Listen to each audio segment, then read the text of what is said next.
नमस्कार, आप देख रहे हैं देश का सबसे पहला समझाने वाला बुलेटिन चुनाव की चाल तो समझिए। मैं हूं आपके साथ राहुल ओझा। तो अगले आधे घंटे में हम आपको बिहार चुनाव से जुड़ी महत्वपूर्ण खबरें और उनके पीछे छिपी सियासी चाल को समझाएंगे। अगर सीधे शब्दों में कहें तो खबर के अंदर की खबर और उस खबर को आगे क्या उसका असर होगा, अगले आधे घंटे में हम आपको बताएंगे। तो फिलहाल शुरुआत करेंगे आज की 4 बड़ी खबरों के साथ। तो बड़ी खबरें क्या क्या होंगी तो उस पर भी एक नजर हम डालें तो देखिए, महागठबंधन कौन कौन सी सीट पर आपस में लड़ाई लड़ रहा है, इस पर हमारी होगी नजर। इसके साथ दूसरी खबर की अगर बात करें तो लालू प्रसाद के लेटर से भी क्यों फ्रेंडली फाइट नहीं रुकी, यह भी सवाल बना हुआ है। इस खबर पर भी हमारी होगी नजर। इसके साथ किसने कहा चुनाव से पहले प्रशांत किशोर ने हार मान ली, सवाल कई हैं। इसके साथ साथ आपको समझाएंगे कि नीतीश कुमार ने अपने परिवार के बारे में क्या कहा। तो ये प्रमुख खबरें होंगी जिस पर हमारी होगी लगातार नजर। तो देखिए, सबसे पहले बात करते हैं विधानसभा चुनाव 2025 के लिए लंबी खींचतान के बाद विपक्षी महागठबंधन में सीट बंटवारे की तस्वीर अब लगभग साफ होती दिखाई दे रही है। सीटों का फॉर्मूला तय हो गया है। हालांकि विधानसभा की 243 सीटों पर महागठबंधन की ओर से 253 उम्मीदवार उतारे गए हैं, यानी 11 सीटों पर फ्रेंडली फाइट की स्थिति बन रही है। ये रिपोर्ट आपको दिखाते हैं।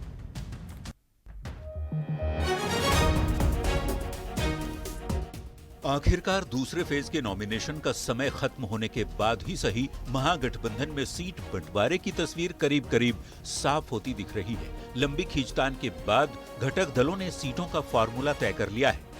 143 सीटों पर आरजेडी चुनाव लड़ रहा है। कांग्रेस को 61 सीट दी गई है। विकासशील इंसान पार्टी यानी वीआईपी को 15 सीट, 20 सीट पर सीपीआई एमएल, 9 सीट पर सीपीआई, 4 सीट पर सीपीएम लड़ेगी और आईपी गुप्ता की पार्टी को 1 सीट दी गई है। इस फॉर्मूले के तहत विधानसभा की महागठबंधन के 253 उम्मीदवार मैदान में हैं। महागठबंधन में कौन कितनी सीट पर चुनाव लड़ रहा है, ये तस्वीर भले ही साफ हो गई हो, लेकिन बिहार विधानसभा की 243 सीटों पर 253 उम्मीदवार उतारकर महागठबंधन के साथी दलों ने 11 विधानसभा क्षेत्रों में फ्रेंडली फाइट की स्थिति बना दी है। अब कहां-कहां महागठबंधन में अपनों से ही जंग छिड़ी है और वो कौन सी 11 सीटें हैं जिन सीटों पर महागठबंधन के नेता अपने में ही दो हाथ करते नजर आ रहे हैं, ये भी जान लीजिए। आरजेडी कांग्रेस 5 सीट पर आमने सामने है, जिसमें वैशाली, सिकंदरा, कहलगांव, सुल्तानगंज और नरकटियागंज शामिल है। जबकि 4 सीट पर कांग्रेस और सीपीआई आमने सामने है। बछवाड़ा, करगहर, बिहार शरीफ और राजापाकड़ में कांग्रेस सीपीआई की टक्कर दिख रही है। वहीं 2 सीट चैनपुर और बाबूबरही में आरजेडी और वीआईपी की भिड़ंत देखने को मिल रही है।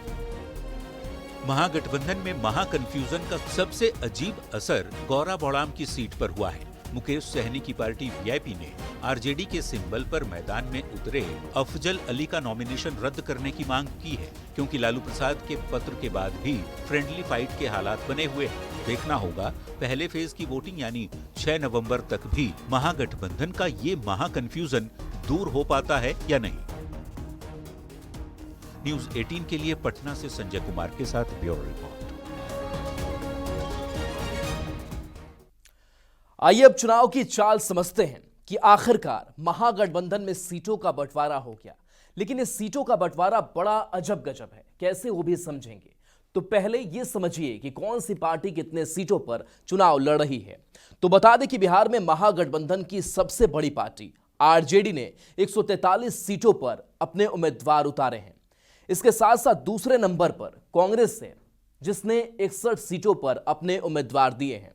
तो सीट शेयरिंग को लेकर सबसे ज्यादा चर्चा में रहने वाले मुकेश सहनी की पार्टी वीआईपी के हिस्से 15 सीटें आई हैं, जबकि लेफ्ट की 3 पार्टियों में सबसे ज्यादा 20 सीट पर सीपीआई एमएल यानी माले ने उम्मीदवार दिए हैं, जबकि 9 सीट पर सीपीआई के उम्मीदवार उतरे हैं। तो सीपीएम ने 4 सीटों पर प्रत्याशी उतारा है, 1 सीट पर आईआईपी का उम्मीदवार है। तो देखिए, ये हमने आपको आंकड़े बताए दलगत की किन किन पार्टियों ने अपने अपने चुनावी मैदान में प्रत्याशी उतारे हैं। अब महागठबंधन की सीट शेयरिंग का फॉर्मूला अजब गजब कैसे है, उसको भी समझ लीजिए। तो देखिए, बता दें कि बिहार में विधानसभा की 243 सीटें हैं, लेकिन महागठबंधन ने 253 उम्मीदवार उतार दिए हैं। यानी विधानसभा की कुल सीट से 10 ज्यादा ये नंबर हो जाता है। और इसमें हम गौड़ा बौड़ाम की सीट को नहीं जोड़ रहे हैं। तब अगर उसको भी जोड़ दें तो विधानसभा की कुल संख्या से 11 ज्यादा उम्मीदवार महागठबंधन के चुनावी मैदान में हैं। अब समझिए कि कहां कहां आरजेडी और कांग्रेस जो है वो आमने सामने हैं। तो उसको भी एक एक करके इस ग्राफिक्स के जरिए समझिए। वैशाली की अगर बात करें तो यहां पर अजय कुशवाहा जो आरजेडी से प्रत्याशी हैं और उनके खिलाफ प्रतिद्वंदी इंजीनियर संजीव सिंह हैं कांग्रेस से। फ्रेंडली फाइट की बात कही जा रही है। सुल्तानगंज सीट की अगर बात करें तो यहां आरजेडी से चंदन सिन्हा उम्मीदवार बनाए गए हैं, तो ललन कुमार कांग्रेस से। दूसरी सीट पर नजर डालते हैं जहां पर ये गठबंधन के दो प्रत्याशी आमने सामने हैं। कहलगांव रजनीश भारती जो आरजेडी से प्रत्याशी हैं, तो प्रवीण सिंह कुशवाहा कांग्रेस से। नरकटियागंज की तस्वीर देखिए, दीपक यादव आरजेडी से उम्मीदवार हैं, तो शाश्वत गितार गौतम कांग्रेस से उम्मीदवार बनाए गए हैं। अब बढ़ते हैं आगे, सिकंदरा सीट की बात करते हैं। तो उदय नारायण चौधरी जो बड़े वरिष्ठ नेता आरजेडी के, वो चुनावी मैदान में है। तो कांग्रेस ने भी विनोद चौधरी के तौर पर अपना प्रत्याशी दे दिया है। तो देखिए, अब समझते हैं कि कहां कहां कांग्रेस और सीपीआई भी आमने सामने हैं। बछवाड़ा सीट की बात करते हैं तो यहां शिव प्रकाश गरीबदास कांग्रेस से चुनावी मैदान में है। तो दूसरी तरफ अवधेश राय की बात करें तो सीपीआई से चुनावी मैदान में। कहरगहर सीट देखिए, संतोष मिश्रा यहां से कांग्रेस के उम्मीदवार, तो महेंद्र गुप्ता सीपीआई से। अब दूसरी सीट की अगर बात करें राजा पाकर, तो मोहित पासवान वर्सेस प्रतिमा दास की यहां पर लड़ाई है। यानी कि सीपीआई वर्सेस कांग्रेस की लड़ाई इस सीट पर देखने को मिल रही है। बिहार शरीफ उमर खान कांग्रेस से प्रत्याशी हैं, तो शिव प्रकाश यादव सीपीआई से चुनावी मैदान में ताल ठोक रहे हैं। राजा पागड़ की भी हमने तस्वीर दिखाई। और इसके साथ साथ अगर बात करें चैनपुर की, तो चैनपुर में ब्रिज किशोर बिंद और बाल गोविंद जो है वो आमने सामने दिखाई दे रहे हैं। अब समझते हैं कि दो सीट पर वीआईपी और आरजेडी आमने सामने है। चैनपुर ब्रिज किशोर बिंद, और आरजेडी की अगर बात करें तो बाल गोविंद वीआईपी से उम्मीदवार है। बाबू अरई सीट की बात करते हैं तो अनिल सिंह आरजेडी से प्रत्याशी हैं, तो बिंदा गुलाब यादव जो है वो वीआईपी से उम्मीदवार हैं। यानी ये ऐसी सीटें हैं जहां महागठबंधन में फ्रेंडली फाइट की स्थिति है। अब देखिए, बढ़ेंगे आगे और इस वक्त की एक बड़ी खबर का रुख कर लेते हैं, जहां सीटों को लेकर के डैमेज कंट्रोल में कांग्रेस जुट चुकी है। कांग्रेस के सीनियर ऑब्जर्वर अशोक गहलोत कल पटना में तेजस्वी यादव से मुलाकात करेंगे। 23 अक्टूबर को पटना में साझा प्रेस कॉन्फ्रेंस हो सकती है और कल सुबह पटना अशोक गहलोत आएंगे।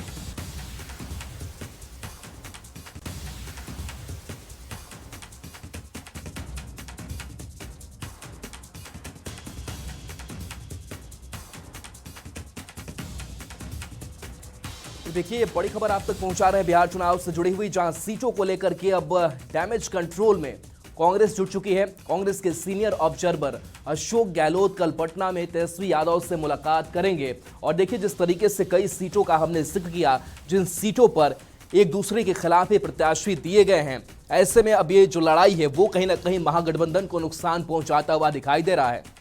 रवि सिसोदिया हमारे साथ न्यूज 18 संवाददाता जुड़े हैं। रवि, जिस तरीके से महागठबंधन में कई सीटों को लेकर के उलझन है या फिर फ्रेंडली फाइट की बात कही जा रही है, कांग्रेस किस तरीके से डैमेज कंट्रोल की कोशिश करेगी?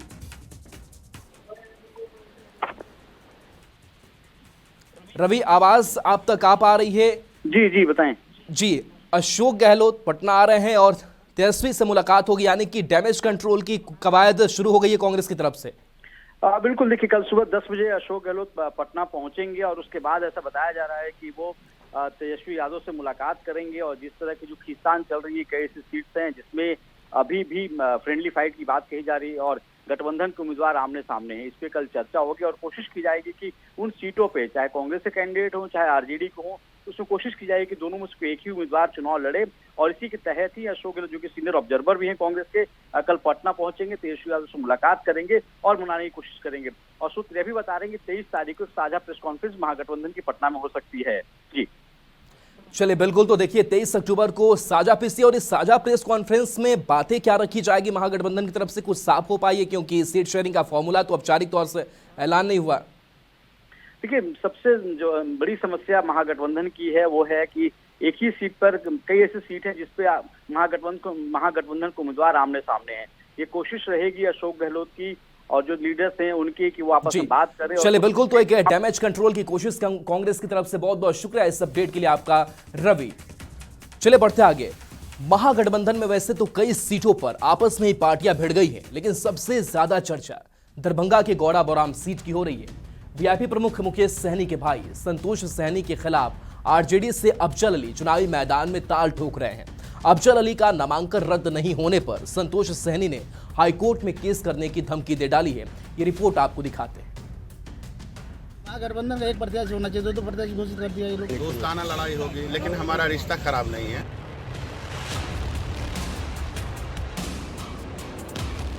महागठबंधन में फ्रेंडली फाइट अब आमने सामने की लड़ाई हो चुकी है। घटक दलों में खींचतान के बीच दरभंगा की गौड़ा बौराम सबसे हॉट सीट बन गई है, क्योंकि विकासशील इंसान पार्टी के संस्थापक और बिहार सरकार के पूर्व मंत्री मुकेश सहनी के भाई के खिलाफ आरजेडी के उम्मीदवार अफजल अली पीछे हटने को तैयार नहीं है। आरजेडी सुप्रीमो लालू प्रसाद की ओर से लेटर जारी होने के बावजूद अफजल अली चुनावी मैदान में उतरने पर अड़ गए हैं। साइट पे देखिए तो सोशल मोबाइल पर हम नहीं ध्यान देते हैं। तो यहाँ पे वीआईपी भी आप भी दोनों कैंडिडेट रहेगा यहाँ पे। देखिए हम हैं दोनों अभी, और देखते हैं आगे क्या होता है। लालू के पत्र के बावजूद अफजल अली का नॉमिनेशन रद्द नहीं होने पर संतोष सहनी ने जमकर भड़ास निकाली। यहां तक कि निर्वाचन आयोग के अधिकारियों के खिलाफ हाई कोर्ट तक जाने की भी चेतावनी दी है। लालू जी का लेटर जारी होने के बावजूद भी ये लोग जबरदस्ती आरजेडी का कैंडिडेट बनाया गया उसको। तो क्लियर ही है, चुनाव चाप मिला है। अब ये मामला मुख्य निर्वाचन पदाधिकारी तक पहुंच गया है। ऐसे में देखना होगा कि मुख्य निर्वाचन पदाधिकारी गौड़ा बौराम में अफजल अली की उम्मीदवारी को लेकर क्या फैसला लेते हैं। दरभंगा संवाददाता विपिन दास के साथ ब्यूरो रिपोर्ट, न्यूज़ 18। अब इस चुनाव की चाल को समझते हैं। सवाल है कि गौड़ा बौराम सीट की इतनी चर्चा क्यों है? तो पहले उस सीट पर लड़ाई को समझिए। इस सीट पर वीआईपी के प्रमुख मुकेश सहनी के भाई संतोष सहनी वीआईपी के टिकट पर मैदान में है, तो दूसरी ओर आरजेडी से अफजल अली ने भी पर्चा भर दिया है। इसके साथ साथ समझने वाली बात यह है कि मुकेश सहनी की पार्टी वीआईपी महागठबंधन का हिस्सा है। महागठबंधन में लिफ्ट पार्टियों को मिलाकर जो 7 दल हैं, उसमें वीआईपी एक अहम सहयोगी है और महागठबंधन में सीट बंटवारे के तहत 15 सीटें आई हैं। अब चुनाव की चाल ये समझिए कि गौड़ा बौराम सीट पर पेच क्या है। तो वीआईपी की 15 सीट में गौड़ा बौराम की सीट भी शामिल है। वीआईपी प्रमुख मुकेश सहनी के भाई संतोष सहनी उम्मीदवार हैं। आरजेडी के सिंबल पर अफजल अली चुनावी मैदान में है, तो लालू प्रसाद ने संतोष सहनी के पक्ष में पत्र जारी किया है। संतोष सहनी को महागठबंधन का उम्मीदवार बताया गया। लेटर जारी होने के बाद भी अफजल अली मैदान में है। अफजल अली ने उम्मीदवारी वापस अपनी नहीं ली। अब संतोष सहनी निर्वाचन आयोग पर आरोप लगा रहे हैं कि लेटर के बावजूद उम्मीदवारी रद्द क्यों नहीं की गई। ये संतोष सहनी कह रहे हैं। अधिकारियों के खिलाफ हाई कोर्ट जाने की चेतावनी भी वीआईपी के प्रत्याशी देते हुए दिखाई दे रहे हैं। चलिए बढ़ेंगे आगे। जनसुराज के संयोजक प्रशांत किशोर ने आरोप लगाया है कि बीजेपी के नेताओं के कारण जनसुराज के उम्मीदवार नाम वापस ले रहे हैं, जिस पर बीजेपी नेताओं ने पलटवार करते हुए कहा कि प्रशांत किशोर ने लड़ाई के पहले ही हार मान ली है।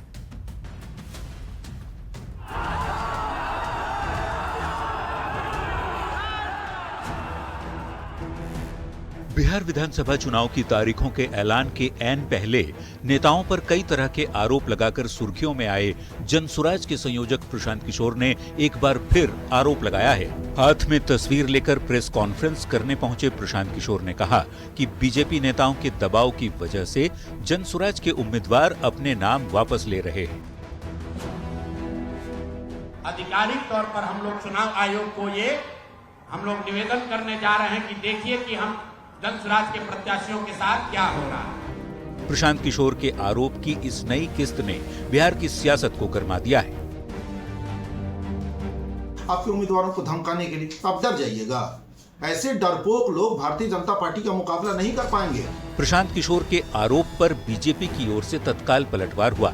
बीजेपी नेता नितिन नवीन ने कहा कि जो नेता खुद चुनाव लड़ने की हिम्मत नहीं जुटा पाया, उसके उम्मीदवार कितनी देर मैदान में टिकेंगे।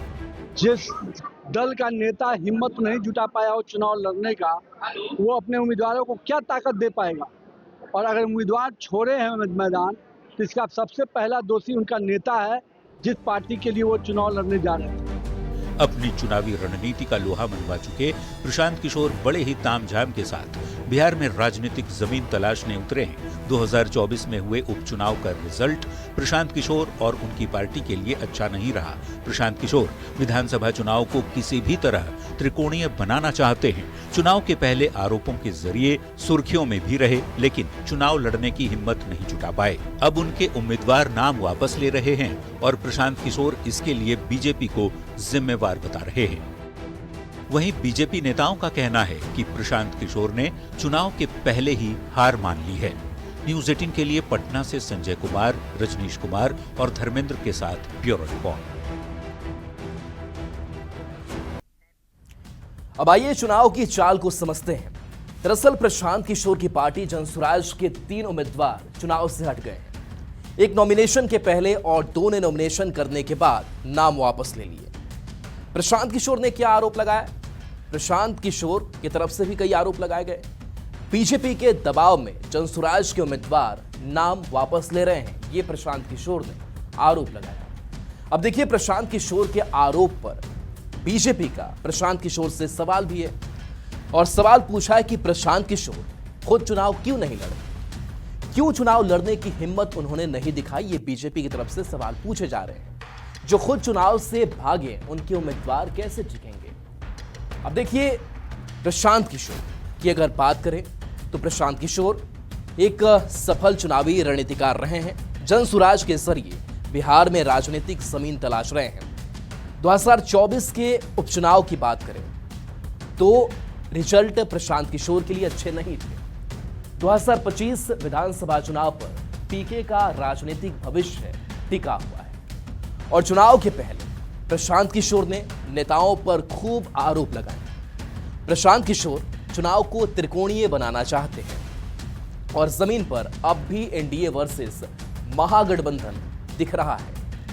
अब प्रशांत किशोर ने एक बार फिर से आरोप लगा दिया है और बीजेपी पर जनसुराज के उम्मीदवारों को बिठाने का आरोप लगा दिया। अब चुनाव के पहले ही प्रशांत किशोर ने हार मान ली है, ये बीजेपी की तरफ से कहा जा रहा है। चलिए बढ़ते आगे। मुख्यमंत्री नीतीश कुमार ने मुजफ्फरपुर में 2 चुनावी सभा कर अपने चुनाव प्रचार का आगाज कर दिया। सीएम ने जहां अपने सरकार की उपलब्धियां गिनाई, वहीं आरजेडी और लालू प्रसाद को परिवारवाद के मुद्दे पर घेरा।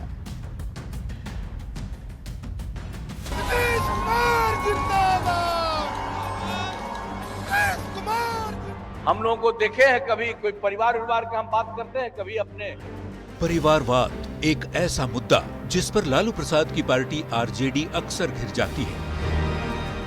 एक बार फिर बिहार के मुख्यमंत्री नीतीश कुमार ने परिवारवाद का जिक्र कर लालू प्रसाद पर बड़ा हमला बोला। नीतीश ने कहा, वो जब खुद सीएम पद से हटे तो पत्नी को मुख्यमंत्री बना दिया, लेकिन हमने कभी परिवार की बात नहीं की, सभी के हित के लिए काम करते रहे। कुछ नहीं था, सब अपने परिवार को सोचता है। हम लोगों को देखे हैं, कभी कोई परिवार का हम बात करते हैं, कभी अपने परिवार का। हम तो सब जगह के लोगों के हित में काम करते हैं। नीतीश कुमार ने ये बात तो बता दें कि बिहार के मुख्यमंत्री नीतीश कुमार ने लालू प्रसाद पर परिवारवाद का फिर से आरोप लगाया है और कहा कि पद से हटे तो पत्नी को सीएम बना दिया। अब देखिए, बार बार लालू प्रसाद पर परिवारवाद का आरोप नीतीश कुमार क्यों लगाते हैं? अब लालू प्रसाद पर परिवारवाद वाले आरोप को समझने के लिए यह समझना जरूरी है कि आखिर आरजेडी अध्यक्ष लालू प्रसाद के परिवार से राजनीति में कौन कौन है। तो देखिए, लालू प्रसाद खुद आरजेडी के राष्ट्रीय अध्यक्ष हैं और इस पूरे परिवार की श्रृंखला को और इससे ट्री को समझते हैं। और देखिए, उनकी पत्नी की बात करें, राबड़ी देवी, जो विधान परिषद की सदस्य हैं और बिहार के मुख्यमंत्री रह चुके हैं। तेजस्वी यादव जो बेटा हैं, इसके साथ साथ पूर्व डिप्टी सीएम भी रहे। और तेज प्रताप यादव की बात करें तो अब परिवार और पार्टी से बाहर हो चुके हैं, लेकिन इस बार चुनावी मैदान में हैं, मंत्री रह चुके हैं। मीसा भारती की अगर बात करें तो मीसा भारती सांसद हैं और जबकि एक और बेटी हैं रोहिणी आचार्य, जो सांसदी का चुनाव लड़ चुकी हैं। तो ये पूरा परिवार है और इस परिवारवाद पर लगातार नीतीश कुमार हमले कर रहे हैं। तो नीतीश कुमार परिवारवाद के विरोधी हैं, 20 साल से सीएम पद पर हैं, लेकिन परिवार को राजनीति से नीतीश कुमार ने अलग रखा। नीतीश कुमार के परिवार का राजनीति में कोई नहीं है। नीतीश कुमार परिवारवाद के मुद्दे पर लालू प्रसाद को घेरते हैं। बिहार के लोगों की बजाय परिवार को आगे बढ़ाने का आरोप है। हर चुनाव में परिवारवाद के मुद्दे पर लालू प्रसाद की पार्टी घिर जाती है।